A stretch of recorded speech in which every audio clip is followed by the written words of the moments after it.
school, I go to school. நீ அந்த school, நானும் அந்த ஸ்கூலு. கவர்மெண்ட் ஸ்கூலு, அதுதான் நம்ம ஸ்கூலு. அம்மா அப்பா டீச்சர் கூட. மீண்டும் பள்ளிக்கு போகலாம், நம்மை நாம் அங்கே தேடலாம்.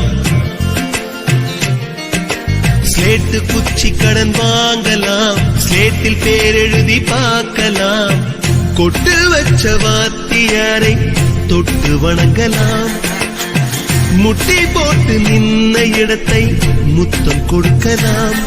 பள்ளிக்கூடத்தில் சொன்ன பாடத்தில் இந்த உலகத்தை நாம் அறிந்தோம்.